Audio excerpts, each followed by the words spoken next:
Hi everyone, so I'm back today with what feels like my first proper sit down video in ages, even though it's probably not. And it is the first in my back to school video series. My wonderful friend Kylie, you can find her at Guinea Pig Secrets UK, Kylie Secrets and Inside the Music Box.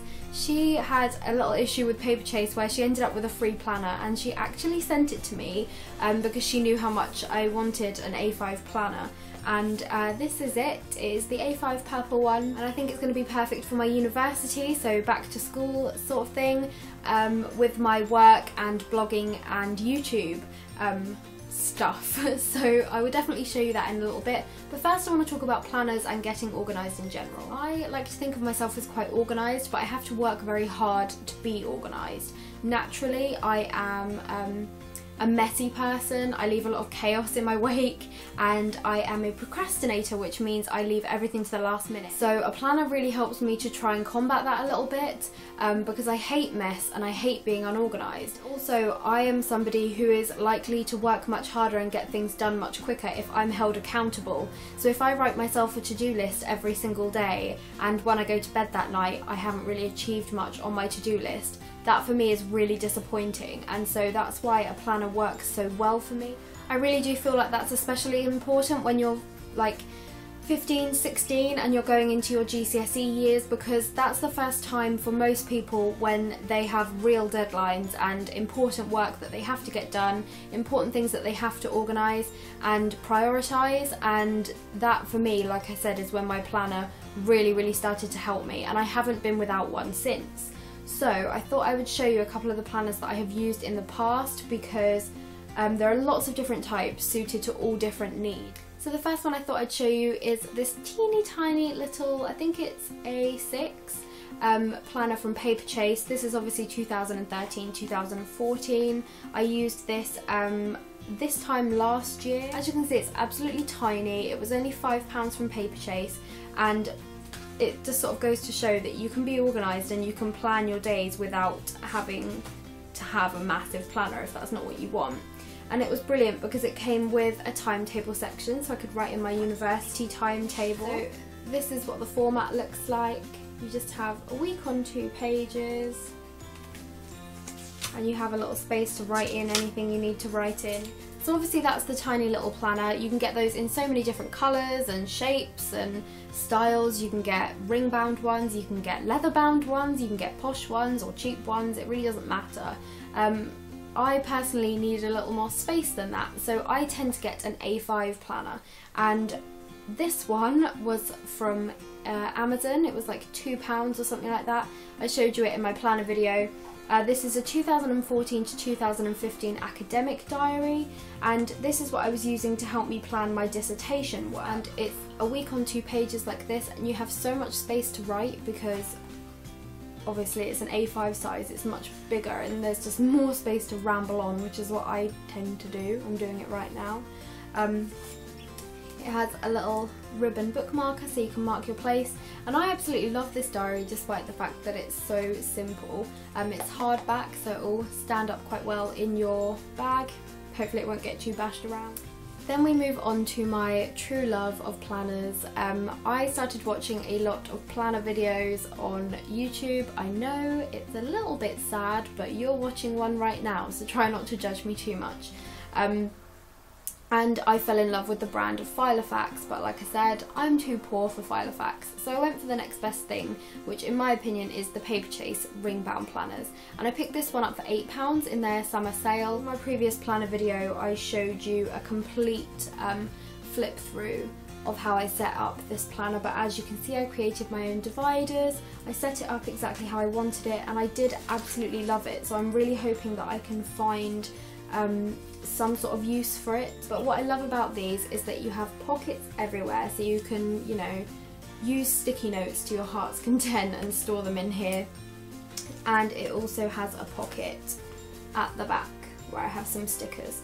But if you like Filofax but you can't afford Filofax, or you think a Filofax looks like the right sort of planner for you, but you don't want to shell out, or you don't want to worry about ruining something so expensive, I definitely recommend having a look at the Paper Chase planners. Finally, I have my Filofax clipbook, which a lot of people loved in my planning and organising video that I uploaded recently, but unfortunately no one seems to be able to find it anywhere. So I'm sorry about that if I showed you this planner and you really wanted it but couldn't get it. I got mine in WH Smith and it was £15, but I bought it because I loved the inserts so much. But like I said, this one was also absolutely perfect if you want the ring bound style but you don't like the whole sort of snap closure, or you just like it to look more like a notebook.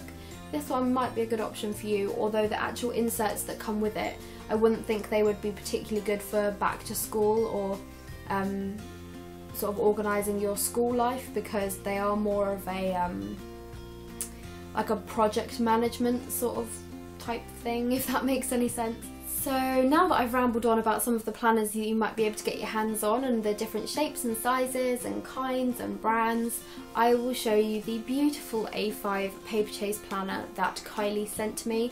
This one was the only one out of the whole 2014-2015 release from Paper Chase this year that I actually liked, so to have one for myself is great and I'm loving it so far. As you can see, I have quite a small head, but it's absolutely huge. But when you open the planner, this is what you see. So down this side there is a pocket here, a zip pocket, but I don't have anything in it. I have this little thing here which has a Instax photo of myself and my boyfriend in it, and then you have all of these pockets where I keep sticky notes. I have these owl page tabs here, there's some smaller sticky notes there, some white ones there, and then I have this paper clip. And in this big pocket here I keep my little heart and arrow stickers, my appointment stickers, and then some flower stickers there. In this pocket here I have two special sticky notes. What I did was I picked my two favourite sticky note designs that I have so far, and obviously that's the whale and the speech bubble, and I laminated them. And what I'm going to do is, if I have something that I'm not sure if it's definitely happening, I'm going to write it on here with my whiteboard pen and just attach it to the page with some washi tape, because you can move washi tape around. And if it does happen, then great, and if it doesn't happen I can wipe it off and reuse it somewhere else. Yeah, I'm sure I saw it somewhere but I can't remember where. I know it definitely wasn't my idea, I got inspiration from someone but I can't remember who. But yeah, so that's what I keep in that top little pocket. Then we have my flyleaf, or my dashboard, which is completely removable. Obviously you can take it out the standard way, but I've also cut slits in the hole punched holes so that I can move it around wherever I want. This is where I keep all my favourite sticky notes. I have these page tabs. These ones are by the Post-it Note brand, and I use those for my video and blog post schedules. I use them as a colour-coded system. That is like one of my biggest tips for using a planner. Use a colour coding system because it makes everything so much easier. Then I have the speech bubble sticky notes, my white camera sticky notes that I use for to-do lists, and then my little whale ones. And what I've done is I laminated this. It was a bit of pattern paper, I cut it to size and punched holes in it, laminated it, and then I've just glued the back sticky note onto here. Then we have the first tab, which is my diary, my standard week on 2 pages diary. I made these tabs myself, well I made these dividers myself. I bought a cheap pack of A4 dividers and just cut them down to size, hole punched them and laminated them and popped them in here. So this is my diary one. And I'll just flip to this page because it's the current week. It's virtually completely blank apart from today's to-do list. But what I do is I decorate using washi tape and some stickers just to make it look a bit prettier. I have this little owl tab here and this paper clip with a little washi tape flag on it, just to remind me that this is the current week and I can flip to the page really easily. And what I normally do is I leave this planner open on my desk so that I can see the whole week. I can jot things down as and when they get arranged or as and when they happen. I can add things or cross things off my to-do list, and it just makes it so much easier for me. What I do at the beginning of the week is I decorate the page and I add a few sticky notes here and there for me to write things down on. I do tend to know which sort of days I'll need the sticky notes on, but if I change my mind I can always move them around.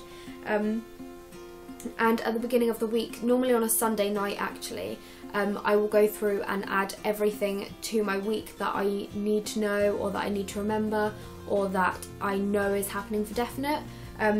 Obviously this week is blank, I've kept it blank so that I could show you guys, but it just helps me to stay really organised. And like I said, with the to-do list, I will get my white sticky note and I'll write my checklist, and if I haven't checked things off then I'll feel really guilty when I go to bed. So today I have film back to school video, which I'm doing right now, order my project life photos and fit in some study time. It just makes you feel good about yourself, so that's one of my biggest tips as well. Like, make yourself a to-do list and check those things off, because it will like motivate you to keep organised. And it takes, I think it's like 21 days or something like that. If you do something every day for 21 days, it starts to become a habit. So if you did that every single day for 3 weeks, making your to-do list and getting through your to-do list starts to become a habit. So that's what I've been trying to do, making my way through my to-do list, and it is starting to become easier. I am procrastinating less. And the next tab along, which is this one here, is my blog and YouTube section, which you guys have already seen most of in my previous planner video. So at the beginning of this section I have some project life cards, which I really like. I think they look cute. This tab here says video and post schedule, and this is obviously August, and I've planned all of my blog posts and all of my videos. And this is absolutely perfect. This insert is perfect. Not only is it perfect if you have a YouTube channel or a blog or a business even, and you have deadlines or things that you want to do on certain days, it would be absolutely perfect for university deadlines and college deadlines, or GCSEs or coursework or anything.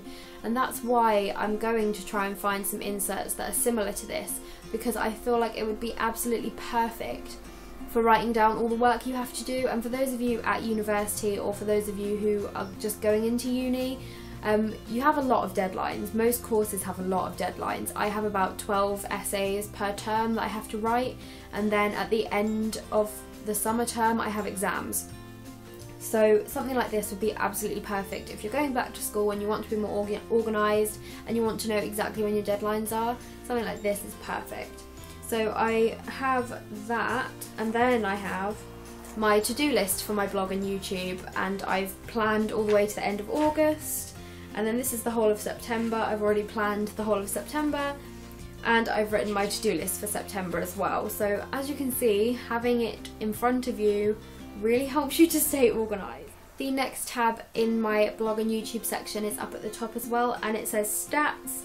And I debated showing you guys this section because I didn't know whether people would think it was really narcissistic, but I do track the statistics of my social media, because sometimes when I have important news to tell you guys, like a giveaway or when I got the Foster bunnies, things like that, I like to know the most efficient ways of letting you guys know that news, and that I do that by tracking my statistics. I see which platform has the most views and engagement, and I will give you guys news through that platform rather than via the other. I use these inserts. It's a weekly insert with a grid on the other side to track my social media statistics, and then here on this side on the weekly page I put which video and which blog post went up on that day, and then I wrote a few notes about how it went down, like did people enjoy it, is it the sort of thing that would be worth doing again.